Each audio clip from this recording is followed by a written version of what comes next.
Cool. So maybe we could start. I'm curious, like, what are you currently working on? Like, either just within your own personal practice or maybe you're writing music for something. I mean, what do you find is kind of like taking up a lot of your time when you have your time to work on music? Uh, Good question. If anything, it's specifically, I mean, It's a good question, yeah. but no, I'm so involved in was involved in mixing. I Mm, did quite a big I mean a big project with Arild Andersen on bass from Norway and Patrice Aral on drums from Paris. I mean from Montpellier, but he's a French drummer, incredible drummer. And we yeah, had I a saw tour some of in the stuff May. on YouTube. It sounded really, really great. Yeah, yeah, it's such Yeah. a band, man. And yeah, we recorded it in the studio, and then it was just a trio. We did gigs in trio, like guitar, bass, and drums. And but then I listened to it, and I was like, no, let's mess around with it. So, Okay. I basically kept the original tracks, which we recorded like first or second take, and then I started adding acoustic guitars on top, or doubling the Oh, melody, cool. or so it's like it sounds like quite orchestrated now, and I really like it. I've never done this, I always usually just, but now I use like studio tracks and started messing on them, and that kept me busy, yeah, for the last 2 months since the tour was in mid-May or something. So That's cool. Yeah, do you feel yeah, like the music needed that, or was it just kind of like you wanted to have fun and add some other layers? I mean it was strong enough per se, but I think of it, I don't know, 2 or 3 albums in the format double bass, drums, and guitar. Yeah, And already like almost 20 years ago with Drew Grass and Tom Rainey, we did a right. beautiful trio. And uh, so I kind of was like, yeah, another trio. Why not do something I mean, I always seek to do something different in my Yeah, musical searching. Otherwise, I get bored of myself actually. So right, right. That's cool. Yeah, that makes me think of I feel like Frizzell does a really great job yeah, like doing a yeah, trio record and then adding good like I'm thinking of I don't remember what it's called, but the one with Dave Holland and Elvin. yeah, He did yeah, that beautiful. Well, he does everything so beautifully. yeah. um I think you consider him one of your biggest influences, right? Oh man, he's the hero for me. It's Yeah, just me like, yeah, you too, probably, Me too. right? Yeah, I was. Yeah. Yeah, that's. I was kind of maybe thinking about talking about this with you. Like, what? I mean, what is it for you? Like, why do you love him so much? Because I feel like I know why I love him so much. But what do you think? I want to hear your reasons too, but like Yeah, yeah. Go ahead. primarily it's I don't know. I mean, there are several. Obviously, his sound and playing, Yeah. that's normal. But just like one important thing that I realize is there's no ego Oh yeah, that's with a him. great. It's like I saw him live so many times, whether in trio or quartet or whatever, and he's the band leader, right? So there's like, let's say, 15 compositions, and the entire concert has two guitar solos, Right, right. like within the band. But Yeah, it's about the music, and that's what I like. So if you go to many other guitarists, I'll not name names, but it's always like, head solo, guitar solo, bass, drums, and yeah. every tune is the same. And then I don't know, I get bored. And with Frizzell, it's really like it's a story always, it's a movie. And that's this no ego thing. This is for me so important. I think the lesson number one. That's an And amazing. Yeah, yeah. Yeah, he's so inside of the music on such a like yeah, deep level. It's crazy. It's yeah, and I feel like yeah, one thing I want to ask you about, and to me, Frizzell's the master of this. I feel like just his ability to bring sound out of the guitar, like on micro detail levels, like when he just strikes a chord, like to play it that well is like as high level of a technique as like everything like Pat Martino or George Benson has ever played. I mean, yeah. they're amazing. I'm not trying to say they're not as, but No, no, like but exactly, I know what you mean. He yeah, has those one of the best micro, techniques, Frizzell. yeah, It's just like like the David way. David Gilmour from Pink Floyd. Oh yeah, that's totally He's like yeah, one of the best techniques, even though he's not fast, he's not Yngwie Malmsteen, he's not yeah. Pat Martino, but just the way he bends notes. And Yeah, just simple little, well, not yeah, I subtle, mean, subtle, not simple. subtle, yeah. And Right. Frizzell is the same. I think I Yeah. remember seeing him on one concert, and he played a G chord, like a really normal. And it was probably insanely amazing, right? It was like one of the best chords ever, but it was like Right. the Bob Dylan G chord. And Right. then I came home and I played the same chord, and I was like, damn, this doesn't sound at all the same. Yeah. But Yeah, that's why I think he's so just those yeah, it's like what are those like micro detail things he does that make yeah, it sound so amazing? I mean, it's like just the subtleties of his touch are are crazy. Yeah, Um, yeah. yeah. What was I gonna say? Yeah, so cool. So that's what you've been mostly up to. I wonder, like, just because we were talking about practice, yeah, do you feel like I mean, how is your practicing different maybe like now than I don't know, like 10 or 15 years ago? Is it different? Like, is your Yeah. approach to practicing different? Like, what are your thoughts on that? Um, yeah, I mean, in the past, I used to more be had a fixed routine, like 6 hour practice, 1 hour of, I don't know, scales and improv, 1 hour of technical exercises, 1 hour transcribing, 1 hour listening. Yeah, right. So I had this fixed regime, and but then, I started to play more, and now I have a kid, a daughter who's almost 2, so all of a sudden, this practice is more condensed, and usually I just go play. That's for me I have here a setup. I mean, the effects are here and the amp and everything. I have an hour and I just go into the studio and play. And I find something interesting, like, I don't know, some voicings, intervals, how to comp, or Right. and then I usually take a standard, or not even a standard, make my own chordal progression and just start noodling around. Cool. Just comp in minor with minor seconds or Hmm. major sevens, or stuff like that, or just play free sometimes. Just go half an hour, just play without any preconception what I want to do actually. So it, Cool. it has changed a lot, yeah. I mean, but Right. yeah. Yeah, do you feel like you often struggle like okay, if you're gonna say I'm gonna play free for a half hour, I mean, do you ever find yourself after like 7 minutes or something being like, ah, fuck. Yes, Okay, I do, good. man. Yeah, it makes me feel better. Oh, I always ask these questions also on these interviews. I do, like, all these monster players. Peter Evans on trumpet, let's say, Yeah, yeah. and he does a solo trumpet concert, 1 hour or something, Right, yeah. and it's just going on, and it's not even a chordal instrument, and Right. so it's sometimes yeah, I do I get sick of my playing sometimes. I don't know, just Yeah. keep repeating myself, and then I tell myself, okay, stop it, and Right. don't go to the same options always. And I mean, I'm learning still. I think everyone is still learning. Everyone. I've spoken to Schofield like 3 weeks ago. He Oh. played the duo concert with Dave Holland in Slovenia, and Oh we wow. hung out a bit after the concert. And he was like, "Yeah, man, I have to practice." And I was like, "Damn, John. I mean, what the, you know?" Yeah, It's just like that's when those guys are like, "Yeah, I have to," or Frizzell, like, "Yeah, I should practice." Like, right. Yeah, so it's great. It always makes me feel better oh for sure. man, I go home and then I start practicing. I mean, Yeah. even after the interviews or whatever, I'm like, shit, I should get my shit together. And Right, right. Yeah, I just, mean, do you feel like are there actually is it just a general thing or are there maybe like some specific areas you just specifically really want to oh, I really want to get better at mm, this aspect or I don't know. Is there anything that comes to mind? I mean, definitely the one thing that I want to master even more is like playing odd meters Hmm. to feel more comfortable in it, Cool. even more, like, obviously 7/5, that's normal, like, Yeah, or yeah. 9/11, but just like if you have like a really complex structures, and Right. you listen to a Chris Potter solo, let's say, in Dave Holland quintet, like, I love that 90s stuff. Yeah. And it's, they play 11 plus 13 or whatever, or some structure, and it's just so effortless. You transcribe a solo and you see, like, he's playing over, but he knows exactly where he is. And Yeah. I don't know, mastering this stuff, this is something that I really want to, Right. I mean, improve. There are many things, or how to play less, or how to leave more space, how to accompany better. um, I think especially this use of space, and but I'm getting better. I think I'm improving there. As I Yeah. notice, Yeah. the Cool. older I get, the more I'm like, okay, I don't have Yeah. to prove that I can play fast. I mean, that's when I was 25. Shit, yeah. Right. I Right. wanted to show, I can shred or whatever. But now I'm easy with just playing beautiful melodies and lines, and so that's Right. something I've been working on, just the melodic aspect of playing also. That's important. Makes sense.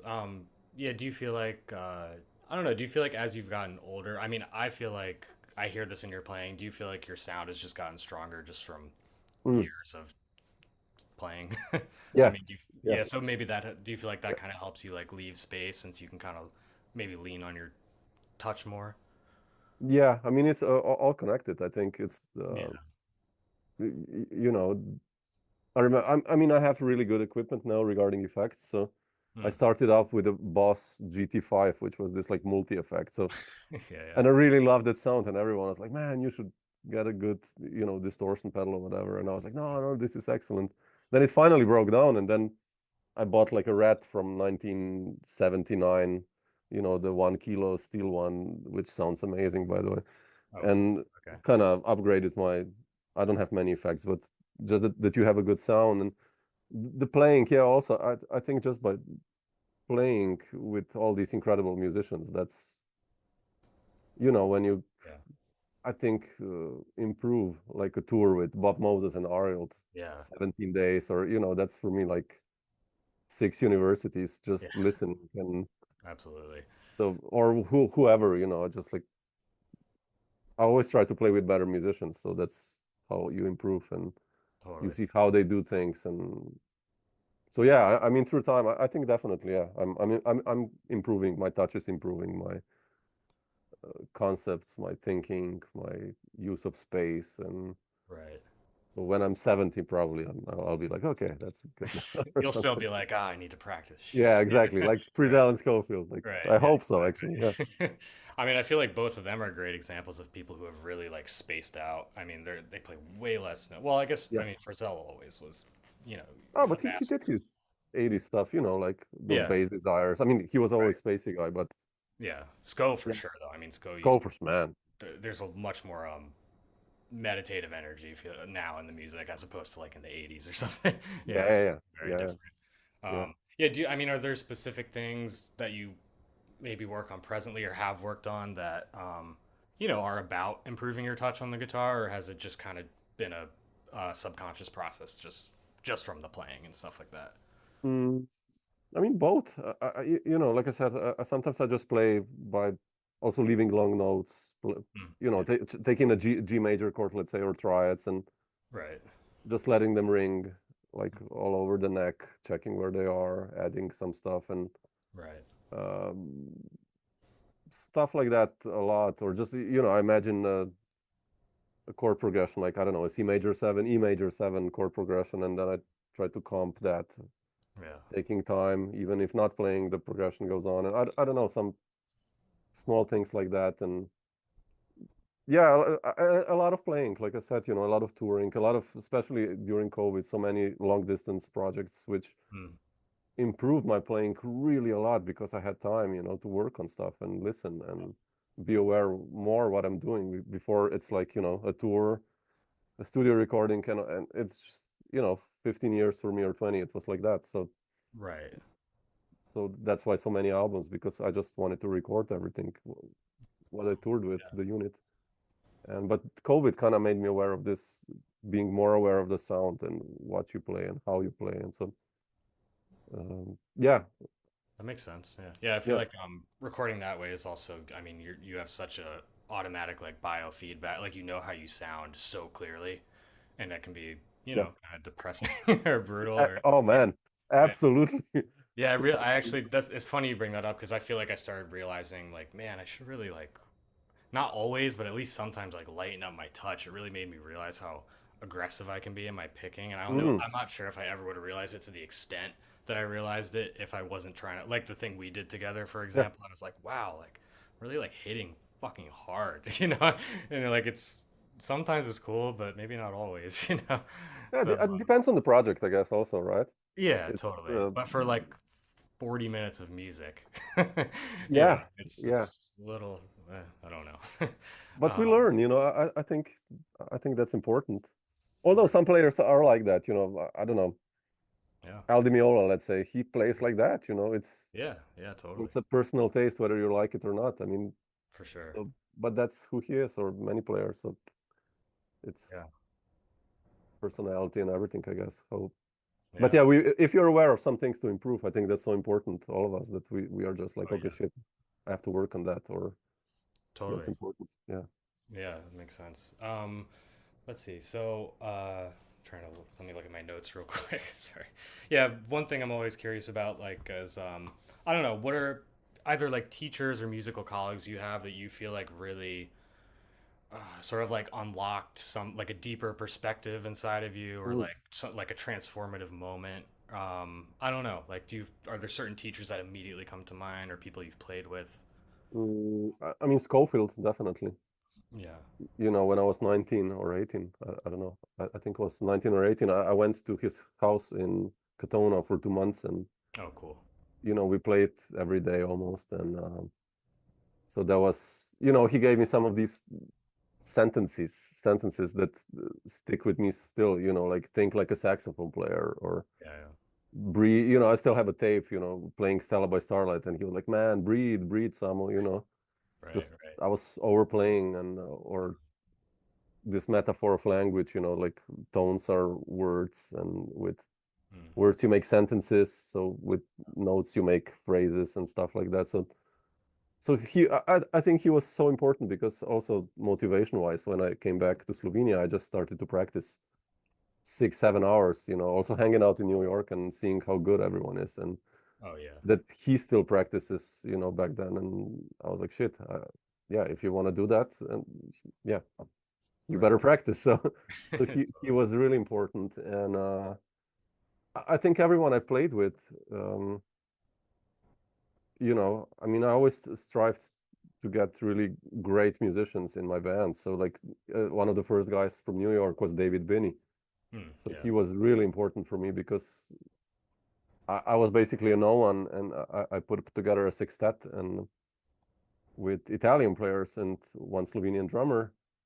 And I really loved Binney's music, and I just wrote him an email. I'm basically a guitarist from Slovenia, and Right. I would love to have you on a tour here. And he was like, sure, man. Cool. Yeah, that's great. And I learned so much from him. His mentality, and his all of these guys later, also Tony Malaby and Tom Rainey and Mark Elias. They were like Cleaver. Gerald, yeah. I mean, and Donnie McCaslin. All these guys Right. just yeah. You have to get your shit together if you want to play this music. Right. And just and also taking chances. Tony Malaby, for instance, is one really cool guy for that. For me, we played together quite a lot, and I remember the last tour we did, and we did like a really amazing first concert in Austria. And second concert, I we start the set with the same tune, and I go in the same zone where we went yesterday, because it And it was a doesn't good work. zone. And I'm playing, and I have my eyes closed, like still no Tony. What the fuck, you know? And he didn't join, and then Oh, after the concert, I was like, well, come, did I do something wrong? And he said, like, well, different day, different vibe, different audience. yeah. We play improvised music, we still played the head, which was the same in a way, but then we go into open section, and yeah, I don't want to go eat the same pasta as yesterday, it's just like, or just want Yeah. to go somewhere else. And I was like, oh shit, man, yeah, just Right. Right. reinvent yourself. And so, I mean, lessons like that, just Yeah. kind of simple things in a way, but also so important when you realize them, that Yeah. you That know makes That's cool. Yeah, I remember having the same feeling one time where I think it was, I don't know, I was playing with someone I really liked playing with, and I played something that I was like, oh, that sounded really good. And I tried doing it again like a minute later, and it was yeah, just like yeah, so pathetic. It was like, no, like, you I can't had just those, like yeah. do it again because it worked that one second. It was just like awful. But Yeah, we learn. I think these right. moments are so important, right? Yeah, I mean, I still think about it all the time. So, Yeah, yeah. because then, and I still make I mean, mistakes. Like, Yeah. it's just what we do. You're not sometimes there 100%, Yeah. because Oh, yeah. other things come in the way. So it's Right. then you go into a safe zone, or I mean, everyone does that, to be honest. If you listen to Pat Metheny, it's just he's at such a high level that Totally. his safe zone is sometimes, it's just incredible, or whoever of these guys. Right. So we're humans after all. I Yeah, mean, for sure. Yeah, I feel like I've learned that too. Even the people I look up to the most, I've heard on nights where I was like, yeah, it was great, but wasn't the yeah, most. Maybe they weren't like quite in the space or in the zone yeah, like you're exactly. talking Yeah. about. Yeah. Um, I'm always relieved when I see those gigs. I'm like, yes, okay, for good. sure.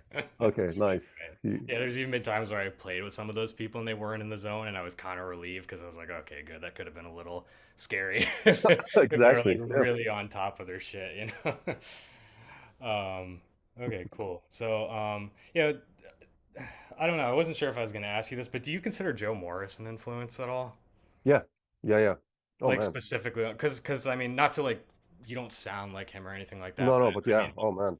yeah, because I feel like there's specific, Yeah. just certain aspects of language you get into that really I could see maybe is from you listening to Joe. So that's a Yeah. conscious, Oh man. yeah, Like he's one of those quite underrated guys, to be honest. so underrated. Yeah, Such a player, such a. I mean, especially I play very much. I don't attack with my right hand a lot, so I play left hand legato. Really, yeah, a lot of right. slurs and hammer-ons and pull-ups, and uh, I love the trio stuff he did with Gerald and with Chris Lightcap and the solo record, like from the early 2000s, I think. That's a Atmospheres? Is that yeah, yeah, yeah. right? That's monstrous. That's one of the Super. records, Right. and yeah, I mean, yeah, I mean, Yeah, I was just curious because I mean, I know you've interviewed him, but I don't know if, oh yeah, yeah. I had never heard you specifically say that like he's someone who like, I mean, you say I've this, listened I've listened to so many guys, so right? I wouldn't say, let's say, for instance, that John McLaughlin is not an influence or El Di Meola because it's just not I Yeah, love their music, some of it. I mean, McLaughlin's early stuff, extrapolation and all that with John yeah, Sermon, and it's great. that's for me the best McLaughlin. But it's it's just not my style, for instance. So Yeah, I feel those the same. guys haven't influenced me, but like I'm more on that, yeah, Joe Morris and Right, Frizzell, Schofield, Abercrombie a lot, right. really a lot Abercrombie, and so yeah, more like these guys that are Jim Hall also, Yeah, Grant Green, yeah, um, Benson, for instance, again, not. I don't know why. It's like some players just yeah. they were too technical in a sense, technical, you know. Right. No, I get what you mean. I feel like Benson's a hard one. I feel like a lot of people, it's really hard to be influenced by Benson without kind of sounding like Benson. I feel like Exactly. Yeah. it's really Yeah. easy to get caught in that trap, you know. Not that it's a Yeah. trap, but you know what I mean. Yeah. Yeah. Yeah, who's someone that maybe you're influenced by that maybe someone who listens to you would find surprising? I mean, is there someone who maybe you think you're the only person that would clock that they're an influence? Like you might play something and maybe not in such a direct way, oh, this comes from that person, but someone who you would consider an influence that, yeah, is just maybe strange to the listener. It doesn't make sense. Mm. Yeah. I mean, all these horn players, like Oh Dolphy, yeah, really yeah, a lot. Eric Dolphy, really a lot. right. Just like this angular playing sometimes, or not many beboppers. I did learn. It's more like more like I'll approach this question like who I'm not influenced by, Yeah, got you. Right, but right. certain schools are closer to me. Like Yeah, you know, I don't know, just this legato flow of saxophonists. That's really okay. important to me. Yeah, Uh, Playing lines like that. So not maybe such a guitaristic way. right, Uh, right. so maybe that's one Cool. peculiar thing, if I would call it like that. Yeah, yeah. Yeah, And you used to be a big transcriber, right? oh man, I transcribe. I still have them like 700 transcriptions handwritten Yeah, I'm the by same. everyone. I did like I think all 8 albums by Chris Potter, the first 8 albums, every solo. I was just Wow. obsessed by him. Yeah, That's really, I that's still wild. have those.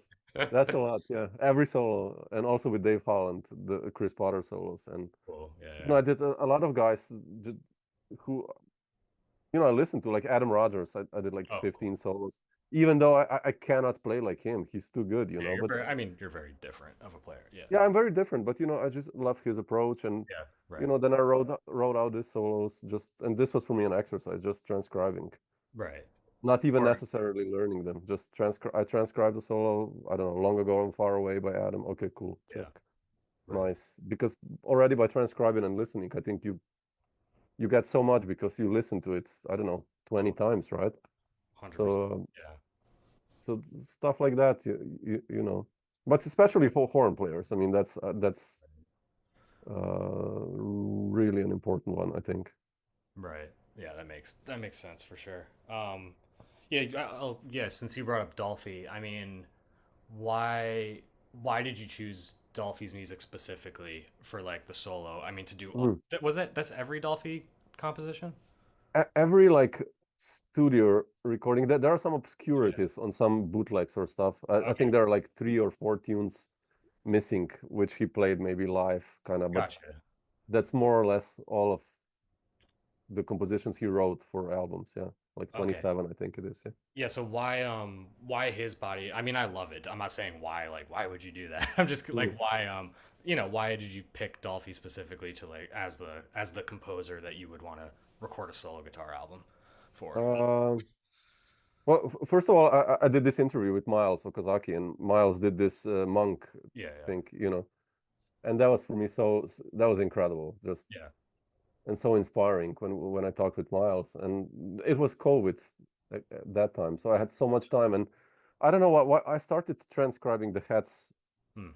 of Dolphy with no specific agenda actually Yeah. of doing anything, and then I suddenly had 10 of them, and I was like, shit, man, what I could do something, after the Miles talk uh, about that, and then then I took a tune and started to kind of arrange it, like what can I do Yeah.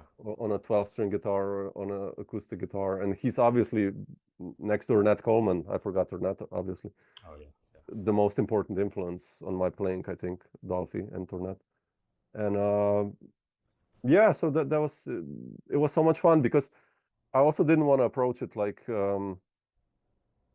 there you have Ben Monder, who's like the monster of solo guitar playing, or Yeah. Joe Pass on the more standard extreme Right. side. And both these guys are just, it's such a high level. It's makes no sense to even go there, right? Yeah, yeah. So so I kind of approach it really differently. Also, when soloing, playing more single lines many times or just intervals, and not necessarily playing full like Joe Pass, Ben Wonder, jazz chords or whatever. I mean, I Yeah. did it a little, but um, yeah, and it was a nice project for during COVID because I learned so much about Dolphy. I relearned, I'll put it like that, and Right. uh, how he approaches solos and stuff like that. So that was fun, But yeah, like him and Ornette, these are the two reasons why I wanted to start to play jazz. Actually, to be honest. Oh wow, really? That was your Yeah. entry point? Those I mean, Yeah, yeah, wow. bizarrely. That's crazy. Yeah, that's cool. Yeah. I never studied jazz.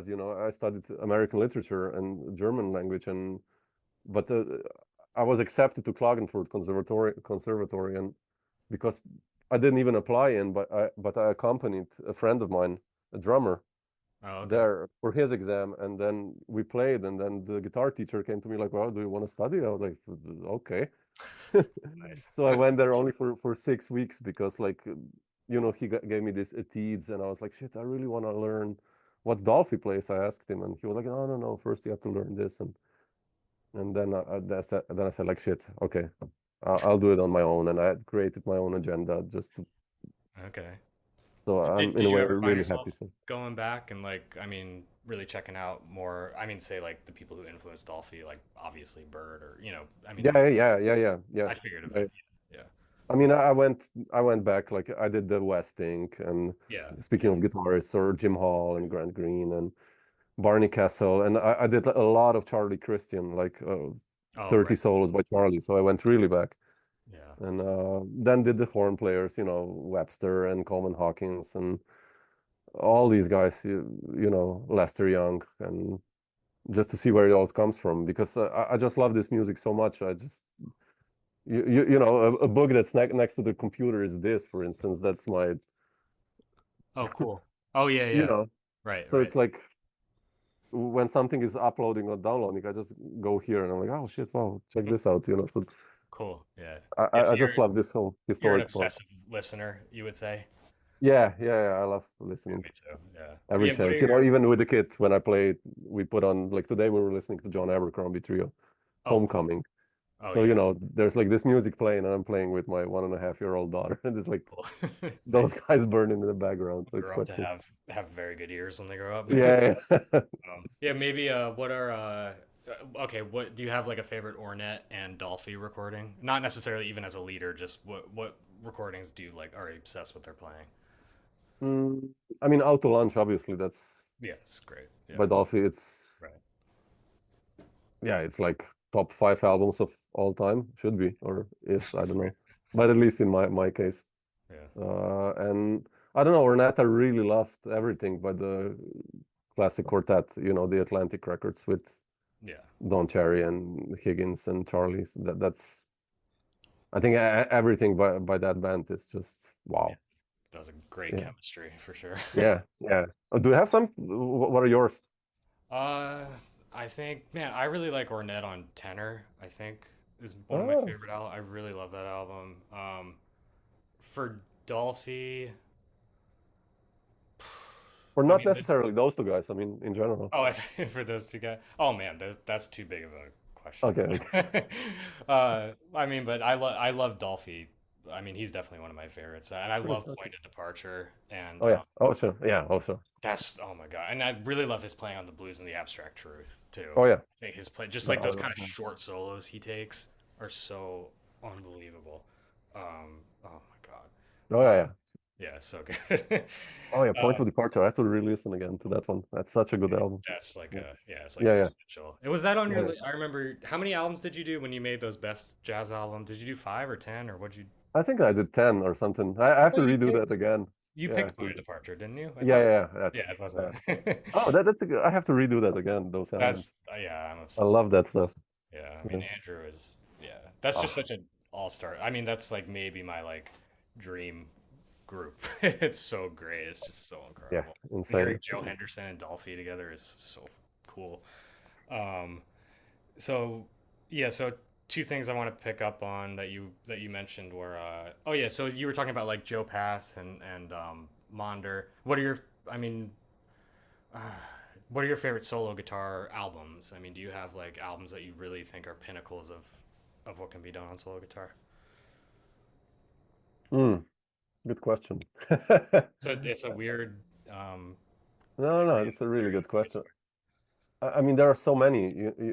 Depends where I go, but uh, characters by John Abercrombie. You know that one? I love that record. oh no, I need to check that out. That's a Characters, you beautiful said? record. Okay. Characters, yeah, and Okay. like solo guitar. Mm, About like Ghost Town or something like yeah, no, no, that one, I don't know, didn't get me too okay. much. But Ralph Towner stuff, a Mm, lot of Ralph. yeah, yeah. That was, I love that stuff, Yeah. and listen to it a lot. And like specifically solo guitar, man. I mean, Joe Morris's solo record, yeah, that's a It's beautiful one. yeah. That's just incredible. And I mean, obviously the virtuoso stuff by Yeah. Yeah. Joe Pass, which after a while it got a little bit boring to me because they're so good all of them, just it's just like too good almost. But yeah, I mean, Right. um, That's funny. yeah, stuff like that. I mean, any Frizzell stuff solo whenever he Yeah, plays that's why I solo. brought up Ghost Town. I don't even know if that's my favorite one, but he's just so good at playing solo. Yeah, It's just crazy. Yeah. or Schofield when he plays not his. It's a nice album he did for Yeah, the EC. CM, the solo record, but Yeah, I just love his intros always. I stolen yeah. that a lot just Yeah. to play a line and play a bass note. Da-dee-oo-doo-doom, boom, Right. go good. Yeah, totally. I could listen to that like for hours. His intros to tunes sometimes, or the endings. And the cadenzas when he has. Totally. So I think Peter kind of. Bernstein, Peter Bernstein's a little like Oh that too. He's great at those like intro solo guitar things that are just like yeah, so musical. yeah. Peter is also one. Yeah, So I good. mean Yeah, of these guys, and for sure. yeah, I mean solo guitar. Yeah, Yeah, it's it's a just a it's a hard weird, one. it's It's such a a hard one. challenge. I mean, I don't think anyone who's tried playing solo guitar has been like, oh yeah, like it was chill. Like it's always like, oh man, it's so fucking hard. What do I Yeah, do? Like everyone says that. I've never heard anyone say otherwise. And I yeah, I just agree. I agree so strongly with that. So I'm always Oh interested man. in. I mean, yeah, there's also the you uploaded that. This was a while ago. It was maybe like 6 months or something. You uploaded some live gig of you playing solo. It was like 20 minutes. Do you remember what Yeah, I'm yeah. talking Oh about? yeah. Yeah. Yeah. What? So like, I mean, do you okay? Like in a situation like that, um, I mean, do you ever like try to have a specific approach? Do you just go in and try to shut your brain off? I mean, or what do you think about those situations? I mean, I try to make a map in a sense. Okay. Like tell myself, okay, the next one I'll start with intervals. Hmm. And then I don't know where I'm going, Yeah. but just to have a start, or I'll start with a staccato. Hmm. That's my only, Yeah. So just a starting point. just a starting word. Yeah, Right. like Yeah. I don't know, accelerando. Okay, that's cool. Let's see what slurs, um, triads. I don't know, just whatever rhythmical or you know melodic or harmonic aspect. Just that I start somewhere Right. because otherwise it's I don't know. I could easily noodle just on something, and then it's yeah, Yeah. Totally. Yeah. I feel like it I would like suck. doing the same, just having a starting point. Or Yeah. yeah. I mean, I also like doing. Do you ever do like time structured? I mean, if it's a gig, there's already a existing time structure. But I always like. I don't know. I feel like my only problem ever playing free, especially with other people, is like, oh, are we? Oh no, we're not stopping. Oh, we're gonna play longer. Oh, okay. It's like, oh wait, how long are? There's like awkward moments of like someone's maybe Hmm. trying to end it. Yeah, So yeah. if you know how long you're gonna play, then it's kind of That's a good one. Yeah, like 4 minutes. Okay, cool. right. And Yeah, yeah, yeah. exactly. I Yeah, mean, even the best guys sometimes there's a lot of empty space when they're searching. I mean, like yeah, even the totally. greatest improv bands, like Right, you have a moment like okay, and then they right, finally get it again, like after 20 seconds and totally. go somewhere. But I think every free improv band has that. I mean, or player. I think so. Yeah, no, I would. Yeah, and it gave me a lot of. I remember I always felt weird about the time structure thing. I was like, well, maybe you shouldn't really need that. But then I read that both Roscoe Mitchell and Craig Taborn like doing that. So I was Mm. like, okay, if it's good enough for those two motherfuckers, No, yeah, then I then have yeah, no problem doing it. I exactly. mean, because Yeah. those are like, if they're not titans of improvisation, then Oh, I don't know who man, is. So, exactly. Yeah. cool. So, okay, I think just one. I don't want to take up too much Oh, of your no worries. I time. have time. Yeah, you mentioned. So what did you? So you majored. You went to college for American poetry translation, or what was it Yeah. exactly? I mean, I did my bachelor in English and German language. Then I did Oh, my okay. master's in American literature, and then my PhD in American literature and translation. So that was kind of Okay. Okay. Yeah, I was just curious. I mean, since I mean, you brought it up before. Yeah, do you feel like, I mean, do you feel like that has a relationship to your life in music nowadays? Is it something I mean, is it like a source of something, inspiration or mm. influence? And also Yeah, you named yeah, that album Eating Poetry. So yeah, I was yeah, yeah, wondering, yeah. is there some, like, I was just curious about what I your, mean, I do read. Yeah, still a lot of poetry.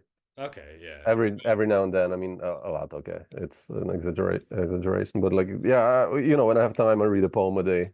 Okay. If I got it, just or sometimes take a I don't know Robert Greeley or Wallace Stevens and read a poem, and Yeah.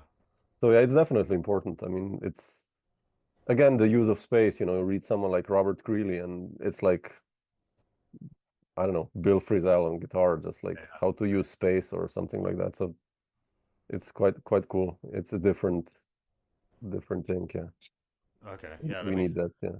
Yeah, I feel like I mean between the arts or whatever, I don't know. For me, I've always found that it's just such a direct connection, just like the nexus point of like words and language and like abstracting from word. Like it's so similar to music and in a way that Yeah. I feel like I Yeah. can. But I've never. I mean, I'm not like a.